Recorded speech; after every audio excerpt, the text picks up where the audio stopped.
Bismillahirrahmanirrahim. Assalamualaikum warahmatullahi wabarakatuh. Alhamdulillah wassalatu wassalamu ala Rasulillah wa ala alihi wa ashabihi wa mawalah. Rabbi syrah li sadri wa yassir li amri wa hlul 'uqdatam min lisani yafqahu qawli. Allahumma hdini wahdi bi waj'alni sababan liman ihtada. Alhamdulillah, kembali kita bertemu di siaran langsung Facebook ini. Malam ini insyaallah yaitu malam yang ketiga. Sebelumnya kita membahas tentang air yang terkena najis.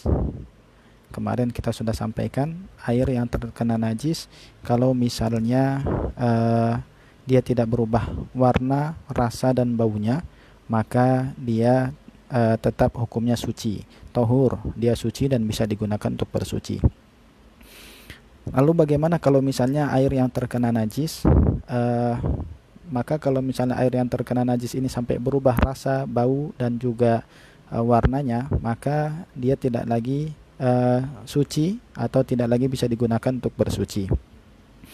Adapun air yang terkena najis selama dia tidak berubah rasa, bau dan warnanya, maka hukumnya tetap suci dan bisa digunakan untuk bersuci, sebagaimana hadis dari Abi Sa'id Al-Khudri radhiyallahu anhu bahwa pernah beliau mengatakan kepada Rasulullah SAW, "Ya Rasulullah, apakah aku berwudu dari air sumur Budoah?"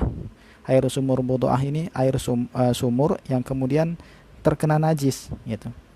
Kemudian Rasulullah SAW mengatakan, "Al-ma'u tahur, la yunajisuhu syai'," bahwa airnya ini tetap tahur, suci dan bisa digunakan untuk bersuci, tidak menjadi najis, seperti itu. Dan ini hadis Bi'ru Budoah ini kata Imam Ahmad hadisnya sahih, dan ini pendapat para sahabat seperti Ibnu Abbas, Abu Hurairah, kemudian juga Hasan Al-Basri juga berpendapat seperti itu. Cuma ada sedikit perbedaan. Kata Imam Ghazali, seandainya mazhab Syafi'i seperti mazhabnya Imam Malik, gitu. Karena mazhab Syafi'i ini agak sedikit berbeda dengan mazhab Imam Malik. Kalau mazhab Syafi'i mensyaratkan dua kulah, gitu. Jadi kalau misalnya airnya ini terkena najis, kemudian tidak berubah rasa, bau dan juga warnanya, kalau misalnya dua kulah, lebih dari dua kulah, maka dia tetap suci dan bisa digunakan untuk bersuci. Tapi kalau misalnya kurang dari dua kulah, mazhab Syafi'i mengatakan dia tidak bisa digunakan untuk bersuci. Kalau di kitab fikih sunnah ini dikatakan airnya sedikit maupun airnya banyak, dia tetap suci dan bisa digunakan untuk bersuci selama airnya tidak berubah rasa, bau dan warnanya. Sehingga ada perbedaan tentang permasalahan syarat dua kulah. Kenapa kemudian ada syarat dua kulah? Karena memang ada hadis dari Abdullah bin Umar radhiyallahu anhuma bahwa Rasulullah SAW mengatakan, "Idza kana al-ma' kullatain lam yahmilil khabath." Kalau misalnya air itu dua kulah, maka dia tidak menjadi najis, seperti itu. Ini di dalam kitab fikih sunnah dikatakan bahwa hadis ini diriwayatkan oleh ulama yang lima, yaitu Imam Abu Daud, Imam At-Tirmidzi, Imam An-Nasai, Imam Ibnu Majah dan juga Imam Ahmad. Namun dikatakan bahwa hadis ini muttarib. Hadis muttarib itu ada beberapa riwayat dan saling bertentangan. Tidak bisa dinilai mana yang lebih kuat dan juga tidak bisa digabungkan, sehingga hukumnya lemah. Namun sebenarnya kalau pendapat yang lebih kuat bahwa hadis ini, kalau kata Syekh Albani, hadisnya sahih, sehingga hadis tentang dua kulah ini adalah hadis sahih, gitu. Lalu bagaimana menggabungkan antara hadis dua kulah ini dengan pendapat fikih sunnah bahwa air jika tercampur dengan najis selama dia tidak berubah rasa, bau dan warnanya, baik sedikit maupun banyak, kurang dua kulah ataupun lebih dari dua kulah, maka dia tetap tidak najis, seperti itu. Kalau mazhab Syafi'i kan mensyaratkan minimal dua kulah. Maka sebenarnya hadis tentang dua kulah ini kebanyakan, gitu. Artinya itu adalah kebanyakan, bahwa air yang jumlahnya dua kulah, maka kebanyakan jika terkena najis yang sedikit, dia tidak berubah rasa, bau dan warnanya, seperti itu. Tapi bukan berarti kemudian yang kurang dari dua kulah itu kemudian ketika terkena najis sedikit langsung kemudian tidak boleh digunakan untuk bersuci. Tidak juga seperti itu. Pokoknya selama tidak berubah rasa, bau dan juga warnanya, maka tetap bisa digunakan untuk bersuci. Hukumnya tahur, suci dan bisa digunakan untuk bersuci. Kemudian tentang dua kulah memang ada perbedaan pendapat di antara ulama berapakah dua kulah. Ada yang mengatakan bahwa dua kulah itu sekitar 260,5 liter. Ada juga yang mengatakan bahwa dua kulah itu 292 liter. Ada juga yang mengatakan dua kulah itu 203 liter.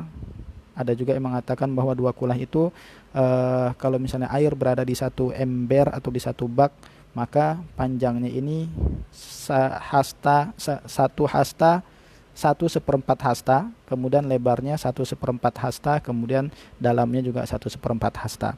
Ini kalau misalnya pendapat mazhab Syafi'i yang mensyaratkan bahwa air yang terkena najis kalau misalnya lebih dari dua kulah maka tidak tidak berubah menjadi najis dan bisa tetap digunakan untuk bersuci. Adapun kalau di dalam fikih sunnah di sini dikatakan pendapat yang lebih kuat tentunya menurut Said Sabiq bahwa dua kulah maupun tidak mencapai dua kulah selama air itu tidak berubah rasa, warna dan juga baunya, maka jika terkena najis yang sedikit maka air itu tetap bisa digunakan untuk bersuci. Kemudian pembahasan berikutnya tentang air bekas minum manusia atau air bekas minum hewan. Nah, tentang air bekas minum manusia atau air bekas minum hewan, apakah kalau misalnya kita habis minum, kemudian air bekasnya ini bisa digunakan untuk berwudu misalnya, atau untuk wudu orang lain, apakah bisa digunakan untuk berwudu? Maka air bekas minum manusia hukumnya tahur, suci dan bisa digunakan untuk bersuci. Baik manusianya itu muslim maupun non muslim, baik manusianya itu dalam keadaan haid atau dalam keadaan nifas atau dalam keadaan junub, maka tetap suci. Ini sebagaimana Rasulullah SAW pernah juga bersalaman dengan orang-orang Yahudi. Artinya Rasulullah SAW pernah berinteraksi dengan orang-orang non-muslim, dan kemudian bukan berarti ketika bersalaman kemudian menjadi najis gitu. Lalu bagaimana dengan firman Allah Subhanahu wa taala, innamal musyrikuna najas. Allah Subhanahu wa taala mengatakan sesungguhnya orang-orang musyrik itu najis. Maka yang dimaksud dengan ayat ini, orang-orang musyrik itu najis, yang dimaksud adalah najis dalam sisi akidah. Karena kesyirikan itu najis, keyakinan mereka yang najis. Bukan berarti ketika kita bersalaman dengan orang musyrik atau kita bersentuhan dengan orang musyrik maka kita terkena najis. Sehingga air bekas minum manusia, baik itu muslim maupun non muslim, baik itu dalam keadaan junub atau dalam keadaan haid ataupun tidak dalam keadaan haid dan juga junub, maka air bekas minumnya suci dan bisa digunakan untuk bersuci. Ini sebagaimana hadis dari Aisyah radhiyallahu anha, bahwa Aisyah mengatakan, kuntu asyrabu wa ana haid, aku minum dan aku dalam keadaan haid gitu. Kemudian aku menawarkan Rasulullah SAW, maka Rasulullah SAW menaruh bibirnya di bekas bibirku gitu. Jadi Aisyah minum dari sisi ini, maka Rasulullah SAW juga minum dari sisi yang sama. Maka dari sini diambil pelajaran bahwa air bekas minum Aisyah itu ya tidak menjadi najis gitu, karena Rasulullah SAW justru malah meminum dari sisi yang sama seperti itu. Sehingga air bekas minum manusia hukumnya tetap suci dan bisa digunakan untuk bersuci, baik manusia itu muslim maupun non muslim, baik dalam keadaan haid, dalam keadaan junub maupun tidak dalam keadaan haid dan juga tidak dalam keadaan junub. Kemudian berikutnya, kalau misalnya airnya itu bekas minum hewan, apakah air bekas minum hewan itu menjadi najis? Di sini dikatakan qala Abu Bakar bin Al-Munzir ajma'a ahlul ilmi ala anna su'rama ukila lahmuhu yajuzu syurbuhu wal wudu'u bihi. Bahwa Abu Bakar bin Al-Munzir mengatakan para ulama ijma' sepakat bahwa air minum bekas hewan yang boleh dimakan dagingnya, maka air minum bekasnya itu juga suci dan bisa digunakan untuk bersuci seperti itu. Kenapa? Karena air liur hewan yang boleh dimakan itu kan hasil dari dagingnya. Kalau dagingnya aja boleh dimakan, maka air liurnya pun juga tidak najis seperti itu. Sehingga kalau misalnya air minum bekas hewan yang boleh dimakan, maka dia tidak menjadi najis sehingga airnya itu boleh digunakan untuk bersuci. Kemudian pembahasannya insya Allah pembahasan berikutnya akan kita sambung di pertemuan berikutnya tentang air bekas minum keledai atau hewan buas atau anggota badannya burung. Kemudian juga pembahasan tentang air liur atau air minum bekas minumnya anjing atau babi. Insya Allah akan kita bahas dalam pertemuan berikutnya. Mungkin ini yang bisa saya sampaikan, kurang lebihnya mohon maaf. Aku numatas maun. Wassalamualaikum warahmatullahi wabarakatuh.